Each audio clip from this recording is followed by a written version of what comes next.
Hi నేనైతే ఇవాళ ఏడుకొండల స్వామి పూజ చేసుకుంటున్నాను. మీకు తెలిసిందే కదా, నేను ఏడుకొండల స్వామి వ్రతం చేస్తున్నానని. నా వ్లాగ్స్ ఫాలో అయిన వాళ్ళకైతే చూసిన వెంటనే అర్థమైపోతుంది నేను ఏ దేవుడికి పూజ చేస్తున్నానని. ఇవాళైతే ఏడో వారం పూర్తి అయిపోయింది వాటితో.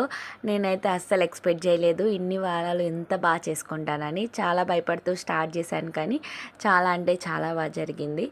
కొంచెం బాధగా కూడా ఉంది, ఎందుకంటే అప్పుడే 7 వారాలు అయిపోయిందా, ఇంకొచ్చే వారం నుంచి ఇలా చేసుకోము కదా అని ఒక చిన్న బాధ అయితే అనిపించింది.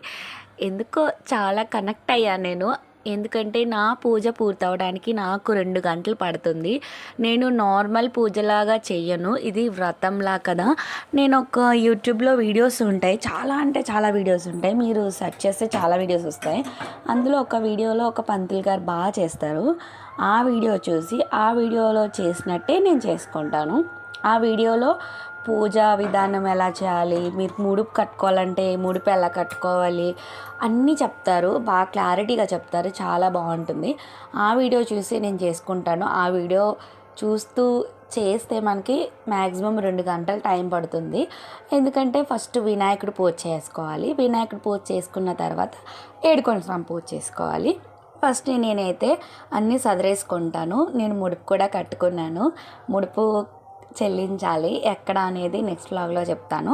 వినాయకుడి కోసం 3 గుప్పెళ్ళ బియ్యం తీసుకొని ఒక ప్లేట్లో తమలపాకు వేసుకొని పసుపుతో వినాయకుని చేసుకోవాలి. ఫస్ట్ వినాయకుని పూజ చేసిన తర్వాతే ఏడుకొండల స్వామి పూజ చేసుకోవాలి. అన్నీ రెడీ చేసుకొని పెట్టుకుంటే మనకి లెగుస్తూ కూర్చోకుండా పూజ అనేది ప్రశాంతంగా చేసుకోవచ్చు. తాంబూలం కూడా పెట్టాలి, వినాయకుడికి ఒకటి, ఏడుకొండల స్వామికి ఒకటి.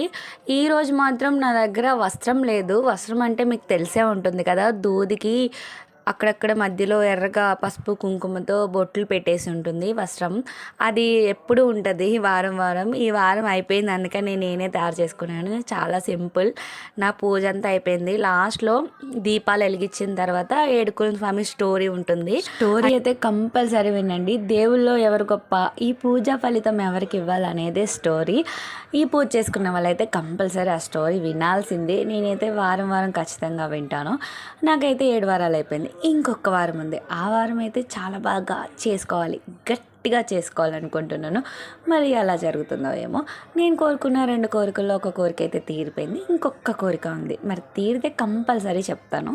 అలానే కోరికలు తీరితేనే నమ్ముదానని కాదండో, కొన్ని కోరికలు కంపల్సరీ కోరుకోవాలనేవి ఉంటాయి కదా, అలాంటివి అయితే ఖచ్చితంగా కోరుకోండి. వెళ్ళే ముందు సబ్స్క్రైబ్ మై ఛానల్. మళ్ళీ కలుద్దాం, బాయ్.